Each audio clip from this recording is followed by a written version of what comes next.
하나님의 말씀은 누가복음 10장 30절에서 37절의 말씀입니다. 신약성경 110면 누가복음 10장 30절에서 37절의 말씀을 교독하시겠습니다. 누가복음 10장 30절에서 37절의 말씀입니다. 예수께서 대답하여 가라사대 어떤 사람이 예루살렘에서 여리고로 내려가다가 강도를 만나매 강도들이 그 옷을 벗기고 때려 거반 죽은 것을 버리고 갔더라. 마침 한 제사장이 그 길로 내려가다가 그를 보고 피하여 지나가고 또 이와 같이 한 레위인도 그곳에 이르러 그를 보고 피하여 지나가되 어떤 사마리아인은 여행하는 중 거기 이르러 그를 보고 불쌍히 여겨 가까이 가서 기름과 포도주를 그 상처에 붓고 싸매고 자기 짐승에 태워 주막으로 데리고 가서 돌보아 주고 이튿날에 데나리온 둘을 내어 주막 주인에게 주며 가로되 이 사람을 돌보아 주라. 법이가 더 들면 내가 돌아올 때에 갚으리라 하였으니 내 의견에는 이 사람 중에 누가 강도 만난 자의 이웃이 되겠느냐? 가로되 자비를 베푼 자니이다. 예수께서 이르시되 가서 너도 이와 같이 하라 하시니라. 아멘. 할렐루야. 각 가정에서 온라인으로 주일 예배에 참석하신 여러분 가정과 교회를 축복하며 하나님의 평강의 복이 임하기를 기원하는 마음으로 샬롬 선포하시고 축복하시기 바랍니다. 샬롬. 샬롬. 오늘도 주일 예배 잘 나오셨습니다. 하나님께서 은혜로 새해를 열어주셨는데 여러분 새해 성경 읽기 계속 잘하고 계십니까? 작년에 코로나 바이러스의 재난 중에도 성경 말씀을 거의 붙들고 사신 것처럼 성경을 완독하신 분들 2독, 3독, 4독, 5독, 심지어 17독까지 그 중에는 지금 초등학교 어린 우리 주일학교 학생 아이도 성경을 일독을 했어요. 정말 대단한 일 아닙니까? 여러분 새해 들어서 성경을 읽어가고 계십니까? 네, 성경을 왜 읽는 것일까요? 성경에 관한 우리 지식을 증대시키기 위하여 읽는 것이 아니죠. 우리가 성경을 읽는 이유는 우리가 하나님의 백성답게 크리스찬답게 살아가기 위해서입니다. 하나님의 백성답게 사는 길이 무엇인가를 발견해서 그 길로 행하며 살아가려고 성경을 읽는 거죠. 한마디로 하나님의 백성으로서의 윤리를 실천하기 위해서입니다. 교리와 윤리 불가분의 관계에 있습니다. 성경은 교리와 더불어 윤리를 함께 보여주죠. 성경 66권의 책이 있는데 그 책마다 교리와 윤리가 같이 들어있어요. 이를테면 로마서라는 성경의 한 중요한 책에서 1장부터 11장까지는 교리에 관한 말씀이죠. 그리고 12장부터 16장까지는 윤리에 관한 말씀입니다. 그 두 부분을 연결한 큰 접속사가 바로 그러므로 아닙니까? 로마서 12장이 어떻게 시작돼요? 그러므로 형제들아 내 하나님의 모든 자비하심으로 너희를 권하노니 너희 몸을 하나님이 기뻐하시는 거룩한 산제사로 드리라. 이는 너희 드릴 영적 예배니라. 1장부터 11장까지 모든 교리를 이제 우리가 배웠으니 그러므로 너희는 가서 이렇게 살라 이러시는 것이 바로 윤리 파트죠. 에베소서도 마찬가지 1장부터 3장까지는 교회에 관한 교리가 나오고 4장부터는 그러므로 모든 겸손과 온유로 하고 오래 참음으로 사랑 가운데서 서로 용납하고 평안이 매는 줄로 성령이 하나 된 것을 힘써 지키라. 윤리 파트가 나와요.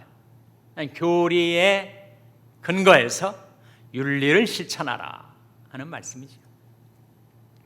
그래서 교리와 윤리를 여러분 이렇게 이해할 수 있습니다. 교리란 하나님께서 우리를 위하여 행하신 것에 대한 증거, 윤리는 우리가 하나님을 위하여 어떻게 행하며 살아야 할 것인가에 대한 증거. 이해가 되시죠? 교리는 하나님이 우리를 위해서 무엇을 행하셨는가를 보여주는 것이고, 윤리는 그 은혜를 받은 우리가 이제는 하나님을 위해서 어떻게 살아야 할 것인가를 보여주는 것이 바로 윤리입니다. 교리가 더 중요한가? 윤리가 더 중요한가? 둘 다 중요해요. 교리 없이 윤리 있을 수가 없고, 또 교리만 있고 윤리가 없다면 그것은 공허한 것입니다. 우리는 하나님께서 우리를 위하여 행하신 그 놀라운 역사, 구원의 역사, 그 은혜를 받아 내가 이 세상에서 하나님의 백성답게, 크리스찬답게 살아가려고 성경을 읽는 거죠. 그래서 오늘 전 여러분과 함께 기독교의 3대 윤리에 대해서 말씀을 증거하고자 합니다. 기독교의 3대 윤리, 우리 크리스찬들이라면 반드시 기억하고 따라 살아야 할, 실천해야 될 3대 윤리. 첫째는 긴급 윤리입니다. 오늘 본 말씀해 보시면 바로 예수님의 저 유명한 사마리아인의 비유 아닙니까? 착한 사마리아인의 비유. 한 사람이 예루살렘에서 여리고로 내려가다가 강도를 만났어요. 강도들입니다. 복수. 그래서 그 강도들이 그 사람을 거의 죽을 정도로 공격을 하고 타격을 가해서 이 사람이 거반 죽은 것 같이 된 거예요. 그 길을 지나던 제사장이 황급하게 지나쳐버립니다. 레위인도 역시 지나쳐버려요. 제사장과 레위인이 상징하는 바는 종교인이죠. 그들 나름대로 이유가 있었을 겁니다. 내가 빨리 성전에 가서 제사 드릴 준비를 해야지. 이 사람의 피가 나한테 묻으면 그것은 purity laws라고 하는 정결의 규례법에 저촉이 되고, 내가 더러워져서 제대로 제사를 못 드리고 예배를 참여할 수가 없으니 내가 피해서 빨리 지나쳐야지.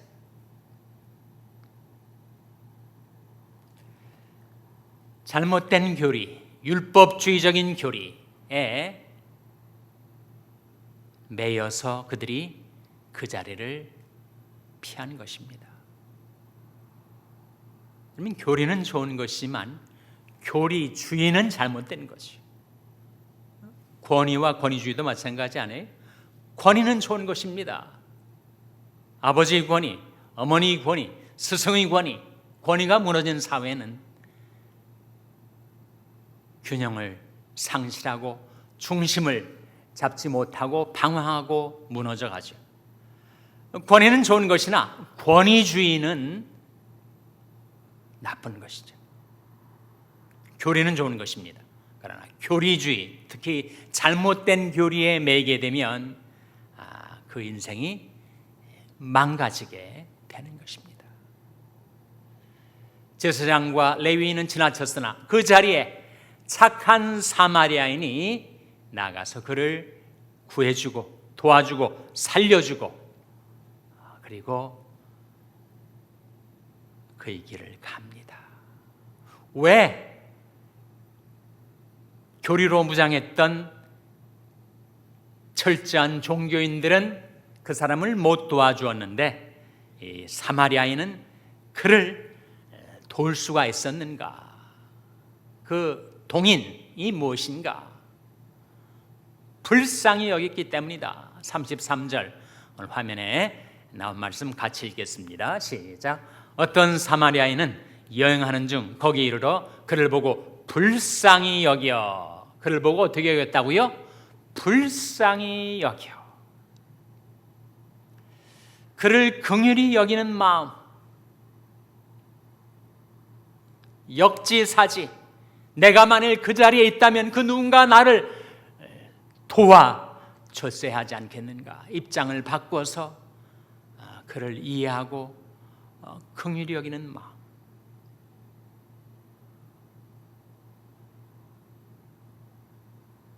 예수님께서 이 사마리아인의 비유에 대한 결론을 맺으면서 37절에 이렇게 말씀하지 않았습니까? 37절 화면에 한번 같이 읽겠습니다. 시작.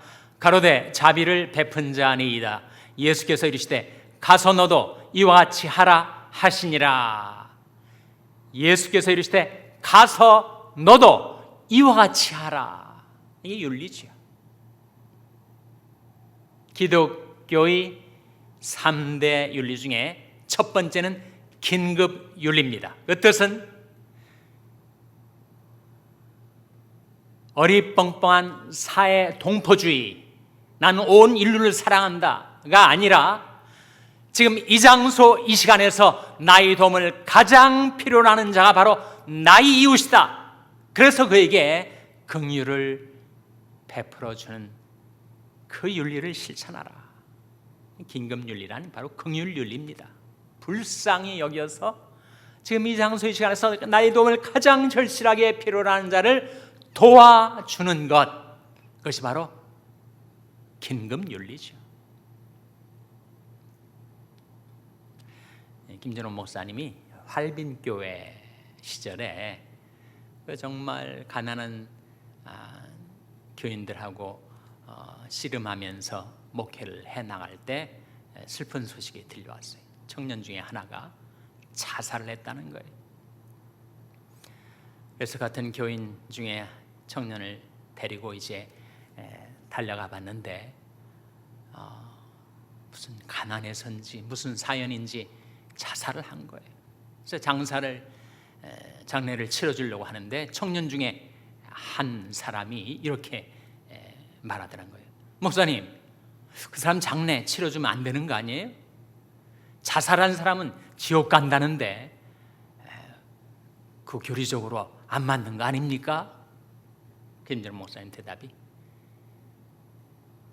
교리는 우리 프로들한테 맡기고 빨리 장사 지내줄 준비를 갖추라고 얘기를 했다는 거 아닙니까? 함께 신앙생활하던 청년 중에 한 명이 자살해서 죽었는데 교리를 따지며 장례식을 해도 되는 건지를 묻는다면 그야말로 교리주의 아니겠어요? 예수님이 왜 바리새인들 서기관들과 그렇게 갈등과 충돌을 빚었습니까? 바로 그들의 교리주의, 그것도 잘못된 율법주의 때문 아니었어요? 예수님이 하는 일 사사건건 시비를 걸고 저지를 하고 예수님을 공격을 했습니다. 왜? 안식일을 안 지킨다고 그들 눈에 보였기 때문에. 한번 회당에 들어갔는데 손이 마른 사람이 있어요. 손이 말라버려가지고 불구가 된 정말 불쌍한 장애인이 있어가지고 예수님이 그를 주목하여 보시니까 이 바리새인들 서기관들이 또 이 회당에서 이 안식일 날 병을 고쳐주는 게 아닌가 싶어가지고 눈을 뻘겋게 해서 노려보고 있는 거예요. 그때 예수님이 뭐라고 그들에게 말씀하셨는가? 마가복음 3장 4절 화면에 같이 읽겠습니다. 시작. 저에게 이르시되 안식일에 선을 행하는 것과 악을 행하는 것, 생명을 구하는 것과 죽이는 것 어느 것이 옳으냐 하시니 저희가 잠잠하거늘.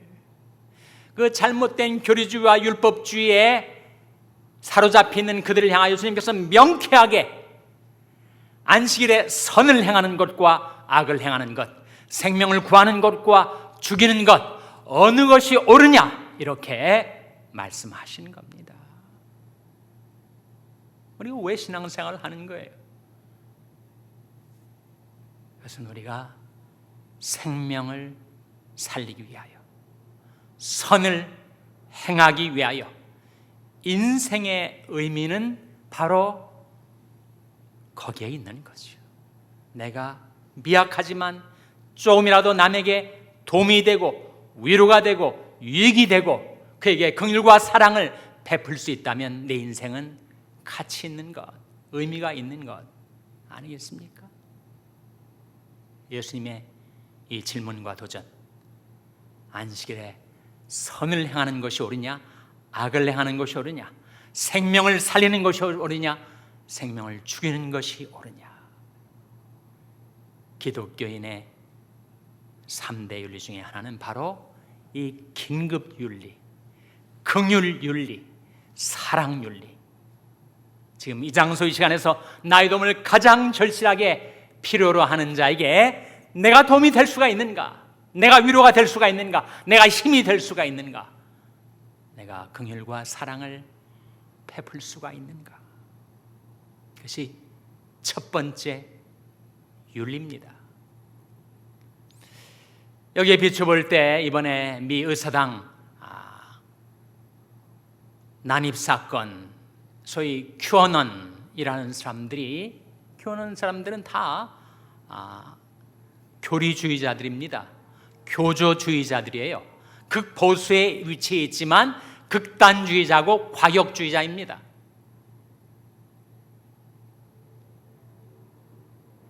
나름대로의 확증 편향에 사로잡힌 사람들이에요.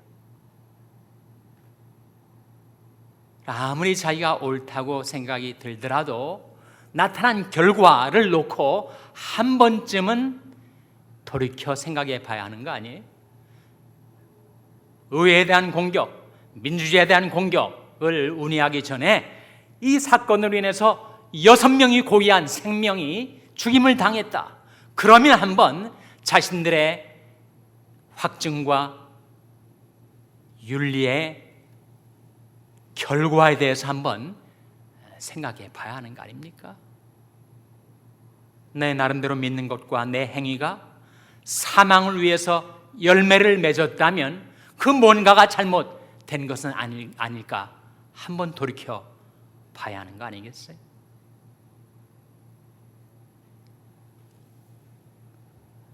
내가 선을 행하는 것이 옳은가, 악을 행하는 것이 옳은가, 생명을 살리는 것이 옳은가, 죽이는 것이 옳은가 생각해보라 하시는 주님의 말씀입니다.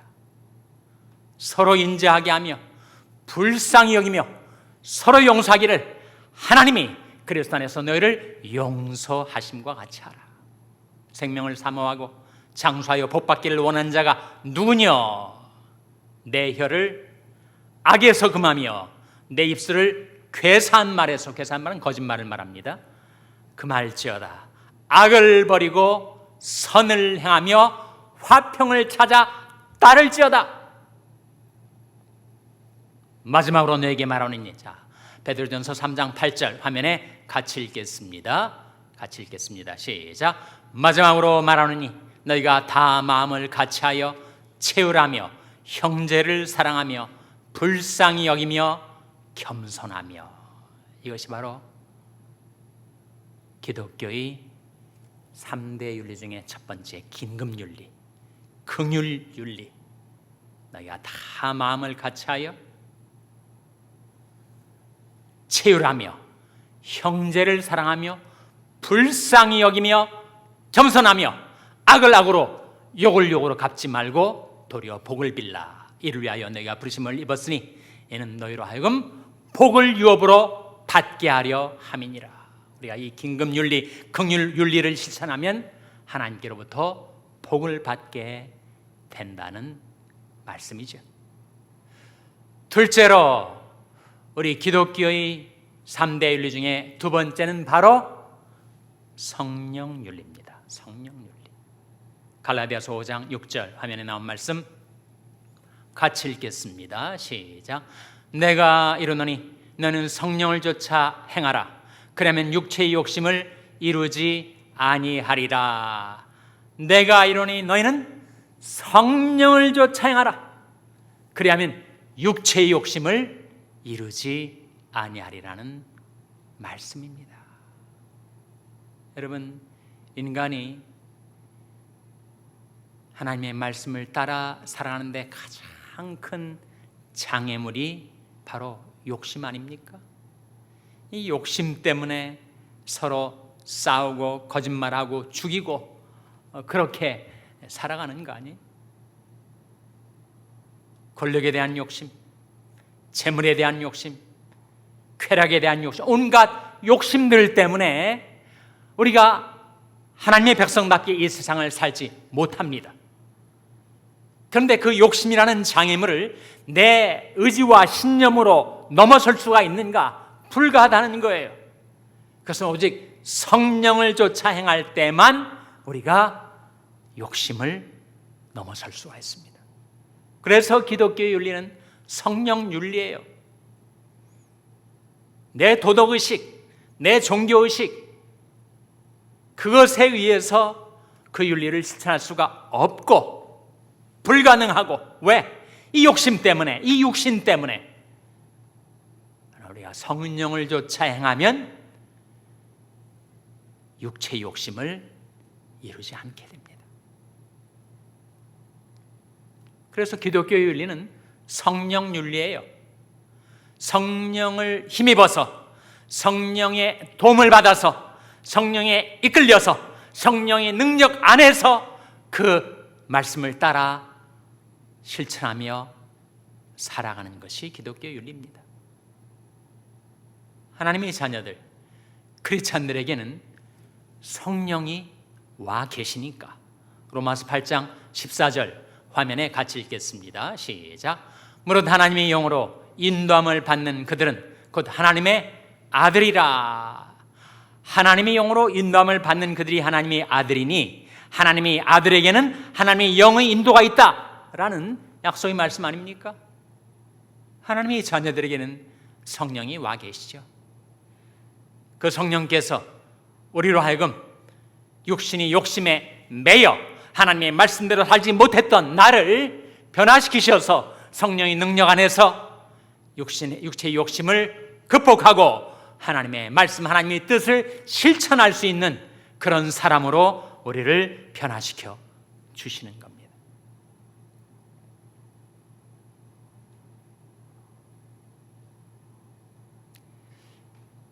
하나님 말씀 가운데 그런 말씀이 있어요. 그 말씀이 내게 심히 가까워서 내 입에 있으며 내 마음에 쓴즉 내가 이를 행할 수 있느니라. 그러면 하나님 말씀 행하는 것이 쉬운 것입니까? 어려운 것입니까? 경험적으로는 하나님 말씀을 실행하는 것, 순종하는 것이 굉장히 어렵지 않습니까? 근데 왜 말씀 실행이 이렇게 어려울까요?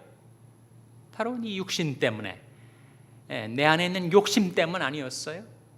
근데 이 말씀은 너무나 쉽게 말씀 실행이 가능하다고 하지 않습니까?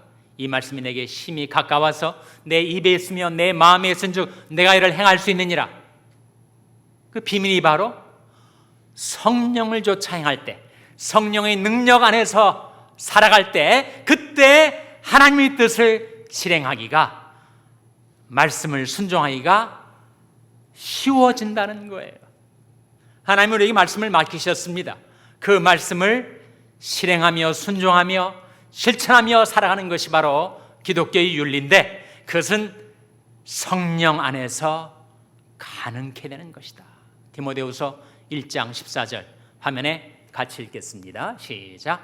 우리 안에 거하시는 성령으로 말미암아 내게 부탁한 아름다운 것을 지키라.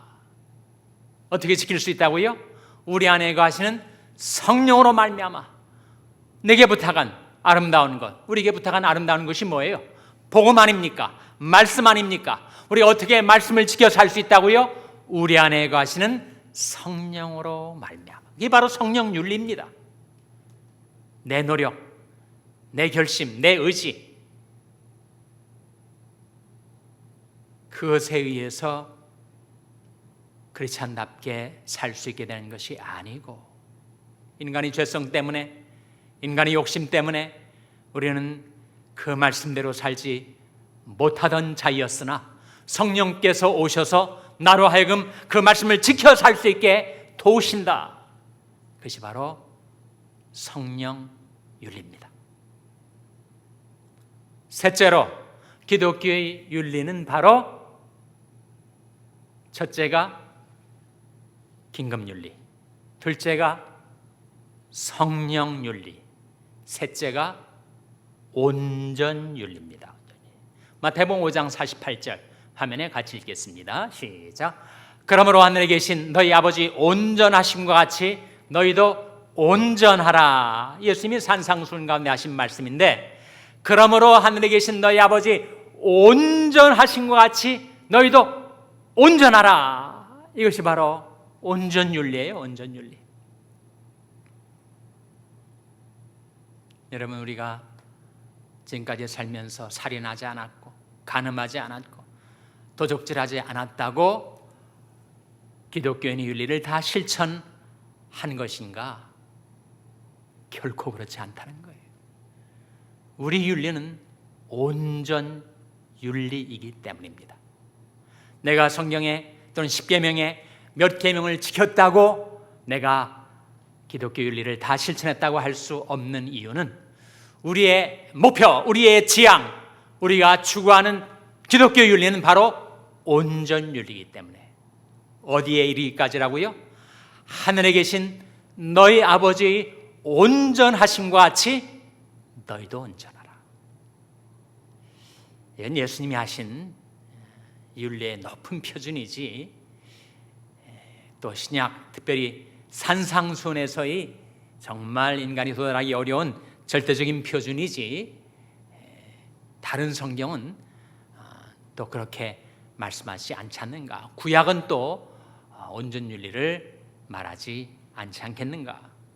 여러분, 구약에서도 이 온전윤리를 말씀합니다. 창세기 17장 1절 화면에 같이 읽겠습니다. 시작.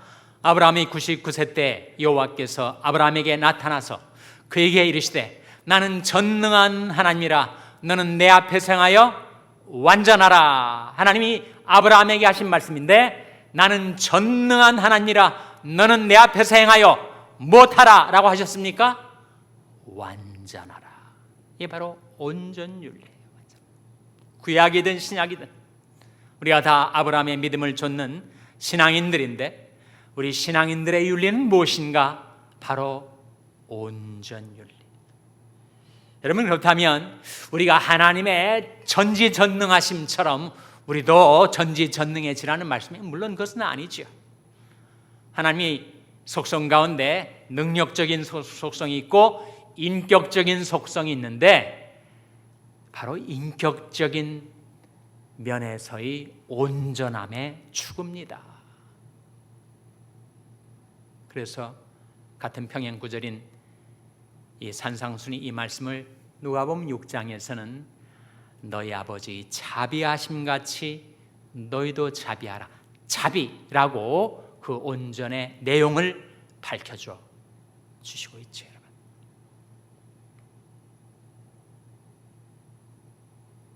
영원한 천국의 하늘나라에 가서도 우리 인간이 전지전능한 하나님과 같은 절대자, 능력자가 되는 것 아닙니다.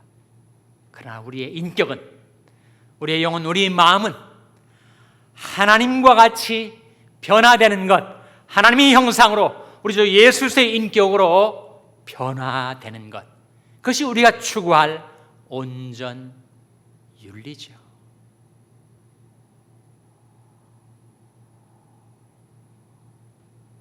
그 표준과 목표에 비춰보면 우리는 한없이 부족합니다. 하루를 살아도 왜 이렇게 실수하는 게 많은지, 잘못하는 게 많은지, 모자란 것이 많은지, 부족과 허물투성이, 그러한 나이지만 나에게 이렇게 내 마음을 설레게 하는 목표를 주셨으니 그것은 하늘 아버지, 우리 주 예수 그리스도를 닮아 성령의 열매를 맺혀가는 온전 윤리로 나를 불러주신 하나님. 가는 길에 넘어질 때가 있을 수 있습니다. 그러나 낙심하지 않고 다시 일어설 수가 있어요. 여호와께서 사람이 걸음을 정하시고 그 길을 기뻐하시나니 저는 넘어지나 아주 엎드러지지 아니함은 여호와께서 손으로 붙드심이로다. 쓰러진 나를 다시 붙들어 일으켜 세우셔서 그 온전윤리를 향하여 하나님의 형상으로의 변화를 위하여 우리 주 예수의 인격을 닮아가기 위하여 성령의 열매를 풍성히 맺어가는 온전윤리를 향하여 우리를 부르시고 이끄시는 주님.